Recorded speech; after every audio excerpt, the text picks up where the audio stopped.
Good morning po mga kapatid at welcome po muli sa ating morning online devotion.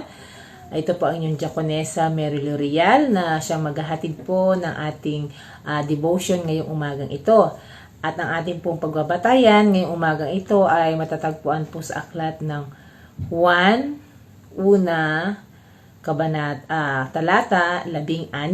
Sabi nga po, dahil siya'y puspos ng pag-ibig, naranasan natin ang masaganang kagandahang loob ng Diyos.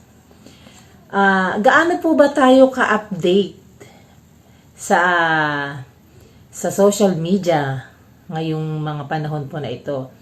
Tayo po ba ay in na in po ba tayo sa ating mga social media ngayon, sa Instagram, sa Facebook, sa Reels? So marami po naglalabasan ngayon ng mga bago na naman sa ating social media. At alam ko po na ang bawat isa naman din sa atin ay pamilyar sa tinatawag po nating hashtag. Yan, tama. Hashtag. Usong-uso po dati sa social media yung paggamit po ng mga hashtag. So ganito po siya, hashtag. Yan, sa isang post. At ang hashtag ay ginagamit para sa mas maraming tao ang makakabasa o makakakita ng iyong post. At isa sa mga pinaka-popular nga po ay hashtag. Yan. Ginagamit po nila ay hashtag bless, hashtag happy. So marami po silang ginagamitan ng hashtag. Maraming tao ang gumagamit nito at ginagamit nila ito sa kanilang post kapag sila ay nakakatanggap ng regalo. Pera, bagong gamit, kotse, sapatos, at kung ano-ano pa. At kapag may magagandang nangyayari sa kanilang buhay, katulad nga po ng pagbabakasyon sa ibang bansa, hashtag Italy, hashtag travel, mga ganyan. So, ginagamit po. At minsan po, ginagamit din ito sa pagkain. Hashtag adobo, hashtag Bicol Express, ganon. Kaya naman, hindi na bago sa atin ang nakakabasa ng mga post na ganito sa social media. Meron din pong gumagamit ng thank you Lord for my new car, hashtag happy and blessed. Pero sino nga po ba ang tunay na blessed? Ano nga po ba ang nagiging sukatan natin para sabihin natin na tayo ay blessed? Masasabi lang ba natin na tayo ay blessed kapag may material tayong bagong natatanggap, mga bagay na bagong natatanggap o nabibili?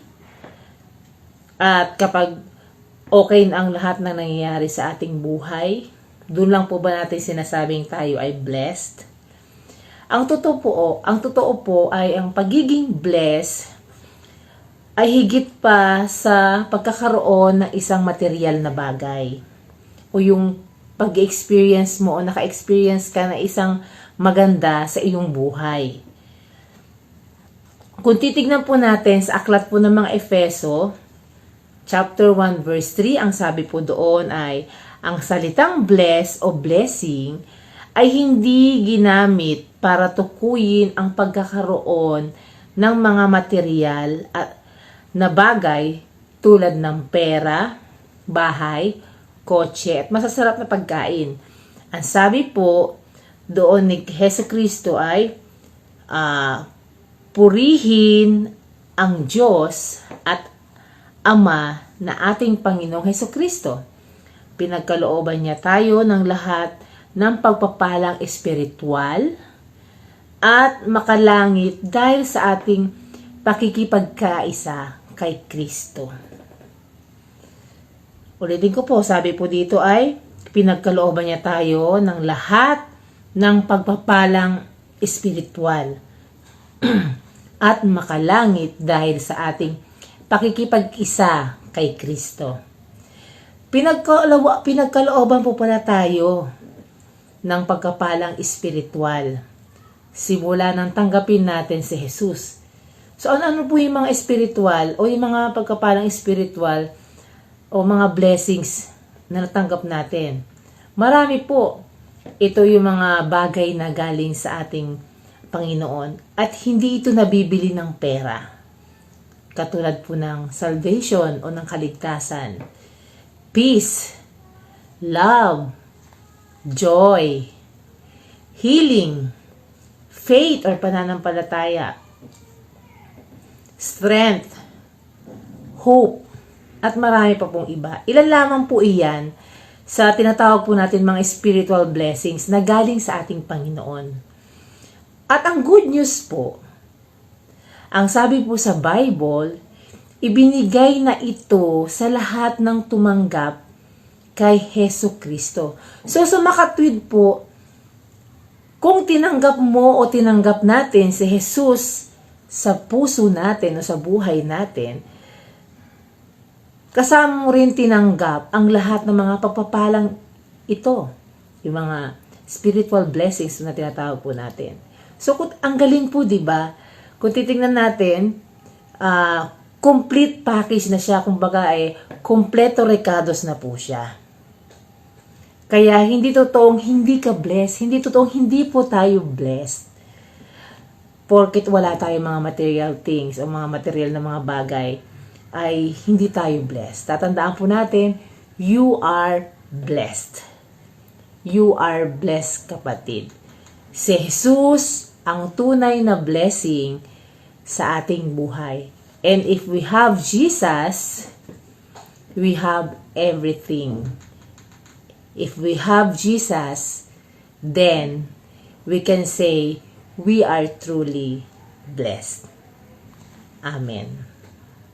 Maraming salamat po mga kapatid sa muli nating pagkita-kita dito sa ating morning devotion. Salamat po sa inyong pakikinig at naway kami po ay nakapagdala sa inyo ng pagpapala ngayong umagang ito. Muli, kita-kita po tayo sa ating online morning devotion sa Miyerkules. Paalam! Good morning everyone. Purihin ang Panginoon sa isa na namang edisyon ng Morning Devotion ng ating natunghayan sa umagang ito ng Monday sa pamamagitan ni Teacher Lou. Salamat sa kanyang buhay. Dumako tayo sa panalanginan. Tayo ay manalangin. Aming Diyos na makapangyarihan sa lahat, pinupuri ka namin at dinadakila sa umagang ito ng Monday. Salamat po Panginoon dahil isa na namang edisyon ng Morning Devotion ng aming napakinggan sa umagang ito sa pamamagitan ng iyong anak na si Teacher Lou.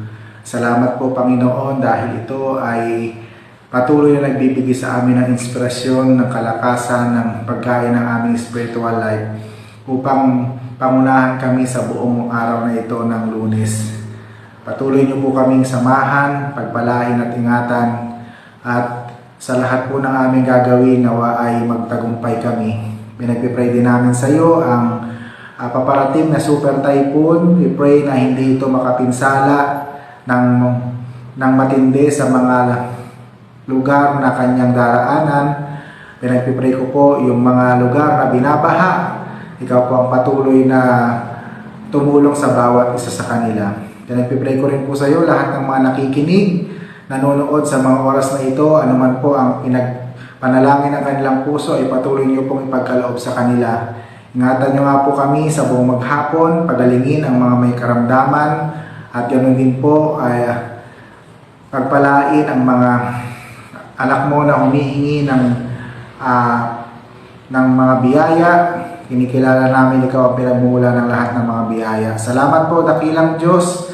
Huwag niyo po kaming iiwan at huwag niyo po kaming pababayaan. I continue to pray the whole Crossroad United Methodist Church family.